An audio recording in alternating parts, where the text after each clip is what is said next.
Ishanodaya scholarship for CBSE student. Hello' everyone, এই ভিডিঅ'টোত সকলোকে স্বাগতম জনাইছোঁ। যিবোৰ ষ্টুডেণ্টে CBSEৰ পৰা ক্লাছ 12 পাছ কৰিছা আৰু তোমালোকৰ মনত এটা কুৱেশ্যন উঠে, দাদা আমি ঈশানোদয় স্কলাৰশ্বিপ 80,000 পাৰ ইয়াৰ, এই স্কলাৰশ্বিপটো আবেদন কৰিব পাৰিমনে? আমি CBSEৰ পৰা আহিছোঁ, নবোদয়ৰ পৰা আহিছোঁ, কেবিৰ পৰা আহিছোঁ বা আদাৰ CBSE বৰ্ডৰ পৰা আহিছোঁ, দেন আমি ঈশানোদয় 80,000 পাৰ ইয়াৰ স্কলাৰশ্বিপ কৰিব পাৰিমনে? এইবোৰ কুৱেশ্যন সঘনাই বহুত ষ্টুডেণ্টৰ মনত আহে। চ' ভাবিলোঁ এই ভিডিঅ'টো বনোৱা যাওক। চ' ফাৰ্ষ্ট অফ অল কথা, তোমালোকে এলিজিবল। যিবোৰ ষ্টুডেণ্টে ক্লাছ 12 পাছ কৰিব, ক্লাছ 12 পাছ কৰি গ্ৰেজুৱেশ্যনত মানে under graduate BA BSc BCom বা আদাৰ কোৰ্চত MBBS engineering JEE MBBS engineering এইবোৰ কোৰ্চত নামভৰ্তি কৰিব, সেইবোৰ ষ্টুডেণ্টে 100% ঈশানোদয় কৰিব পাৰিব। তোমাৰ 12ৰ পিছত কণ্টিনিউ হ'ব লাগিব, তোমাৰ ষ্টাডি তুমি কণ্টিনিউ কৰিলেহে তুমি ঈশানোদয় এপ্লাই কৰিব পাৰিবা। তুমি যোনটো বৰ্ডৰ যোনখন বৰ্ডৰ পৰা আহা কোনো ন' প্ৰব্লেম, তুমি CBSEৰ পৰা আহা, চেবাৰ পৰা আহা, আছাম ষ্টেট বৰ্ড, বৰ্তমান Assam state school education board, তাৰপিছত আদাৰ বৰ্ডৰ পৰা আহা, দেন তুমি 100% কৰিব পাৰিবা, ইয়াতে কোনো প্ৰব্লেম নাই। জাষ্ট তুমি কণ্টিনিউ তোমাৰ ষ্টাডি কণ্টিনিউ কৰিব লাগিব। চ' CBSEৰ ষ্টুডেণ্টৰ আজি এইটো কুৱেশ্যন আৰু মনলৈ নাহে আজিৰ পৰা যে CBSEৰ ষ্টুডেণ্টে বা CBSE পৰা ক্লাছ 12 পাছ কৰি অহা ষ্টুডেণ্টে ঈশানোদয় কৰিব পাৰিবনে নাই? 100% পাৰিব। জাষ্ট তুমি কলেজত এডমিশ্যন ল'ব লাগিব বা আণ্ডাৰ গ্ৰেজুৱেট মানে UGত এডমিশ্যন হোৱা হ'ব লাগিব, মানে কণ্টিনিউ তোমাৰ ষ্টাডি কণ্টিনিউ হ'ব লাগিব।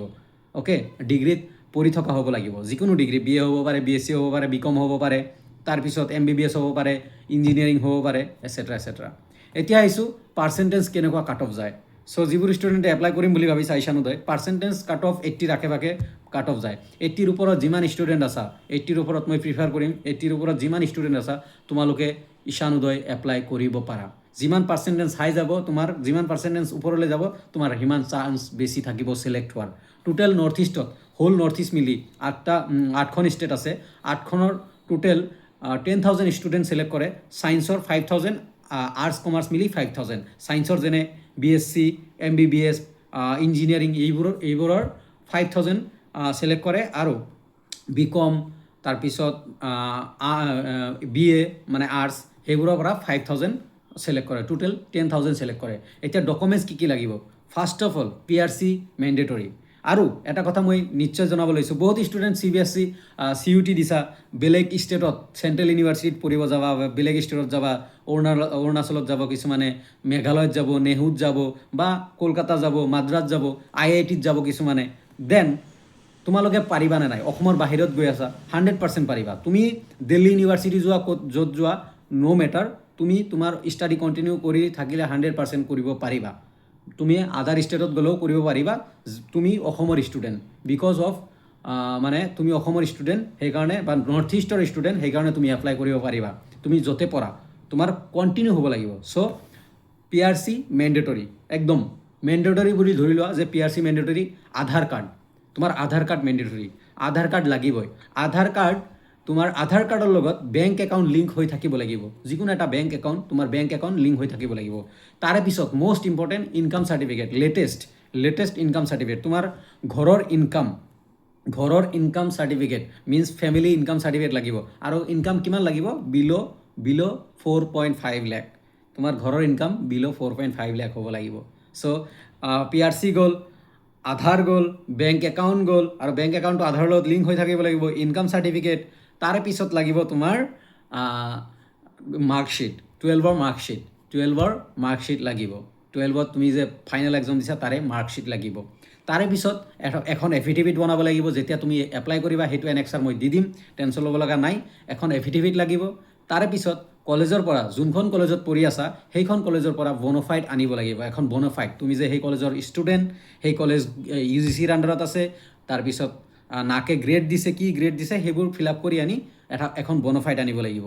চ' এইখিনি হ'ল documents regarding Ishanodaya, regarding documents, লাগতিয়াল ডকুমেণ্টছ। আৰু সৰু সুৰা অলপ চলপ কিবা কিবি লাগিব পাৰে, ন' মেটাৰ, তাৰে কাৰণে টেনশ্যন ল'ব লগা একো নাই। চ' কাট অফ ক'লোঁ 80ৰ আশে পাশে যায়। 80ৰ ওপৰত যিমান ষ্টুডেণ্ট আছে এপ্লাই কৰিব পাৰা ঈশানোদয়, 80,000 পাৰ ইয়াৰ। আৰু নৰ্থ ইষ্টত কিমান ষ্টুডেণ্ট? 10,000 চিলেক্ট হ'ব। আৰু PRC লাগিব, ইনকাম লাগিব, আধাৰ লাগিব, পাছবুক, বেংক একাউণ্ট পাছবুক লাগিব, তাৰপিছত এফিডেভিট বনাব লাগিব, বনফাইড। চ' এইখিনি বস্তু হ'লে তোমালোকে ঈশানোদয় এপ্লাই কৰিব পাৰিবা। একদম ইজিভাৱে। চ' NSP পৰ্টেলত, নেশ্যনেল স্কলাৰশ্বিপ পৰ্টেলত ইতিমধ্যে এতিয়ালৈকে আপডেট দিয়া নাই ঈশানোদয়ৰ। এতিয়ালৈকে এপ্লাই ডেট এতিয়ালৈকে অ'পেন হোৱা নাই। অতি সোনকালে তাৰো ডেট অ'পেন হৈ যাব। অতি সোনকালে তোমালোকে ধৰি লোৱা এই বছৰটো, গোটেই বছৰটো নৱেম্বৰলৈকে ডিচেম্বৰলৈকে তোমালোকে আবেদন কৰিব পাৰিবা ঈশানোদয়ৰ কাৰণে। আৰু নেক্সট ইয়াৰ তোমালোকৰ মেৰিট লিষ্ট আহিব। তাৰপিছত নেক্সট ইয়াৰ তোমালোকে ফাৰ্ষ্ট পে'মেণ্ট পাবা 80,000। যিবোৰ ষ্টুডেণ্ট ছিলেক্ট হ'ব 80,000 পাৰ ইয়াৰ পাব, পাৰ ইয়াৰ। তোমাৰ ডিগ্ৰী যিমান বছৰ সিমান বছৰ পাই থাকিবা তুমি। বৰ্তমান মেবি 4 বছৰ, আগৰ 4 বছৰ হ'লে 4 বছৰ দিব। চ' যিবোৰ ষ্টুডেণ্টে CBSEৰ পৰা পাছ কৰিছা, প্লিজ কমেণ্টত জনাবা কিমান পাৰ্চেণ্টেজ, তোমাৰ পাৰ্চেণ্টেজ কমেণ্ট কৰিবা, কিমান পাৰ্চেণ্টেজ আৰু ক'ৰ পৰা কৈছা সেইটো জনাবা। আৰু এটা মই ক্লিয়াৰ কৰি দিওঁ যে ঈশানোদয় কৰিলে বেলেগ প্ৰাইভেট স্কলাৰশ্বিপ কৰিব পাৰিব নেকি? 100% পাৰিব, যদি OTR নালাগে। যদি OTR নালাগে, OTR বনাব লাগিব। ঈশানোদয় এপ্লাই কৰিবলৈ হ'লে NSPত, ঈশানোদয় NSPত যিকোনো স্কলাৰশ্বিপ এপ্লাই কৰিবলৈ হ'লে OTR বনাব লাগিব। আৰু যদি বেলেগ প্ৰাইভেট স্কলাৰশ্বিপত OTR লাগে, দেন তুমি য'ত OTR লাগিব, তোমাৰ OTR এখন স্কলাৰশ্বিপতে তুমি এপ্লাই দিব পাৰিবা। চ' OTR য'ত লাগিব তাতে এটাই স্কলাৰশ্বিপ।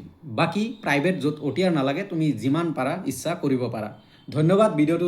ভিডিঅ'টোৰ থ্ৰুদি ঈশানোদয়ৰ বিষয়ে জনাবলৈ চেষ্টা কৰিছোঁ। আশা কৰোঁ সকলোৱে বুজি পাইছা। যদি কিবা ডাউট থাকে প্লিজ কমেণ্টত জনাবা। মই নিশ্চয় তোমালোকৰ ডাউট ক্লিয়াৰ কৰিবলৈ চেষ্টা কৰিম। আৰু নিজৰ পাৰ্চেণ্টেজ কমেণ্ট কৰিবা। থেংক ইউ সকলোকে। Again welcome to my channel.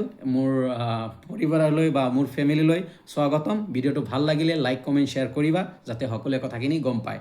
আৰু বহুত এনেকুৱা পিছপৰা ল'ৰা ছোৱালী আছে, যেনে গাঁৱৰ পৰা বিলং কৰে, বেকৱাৰ্ড প্লেচৰ পৰা বিলং কৰে।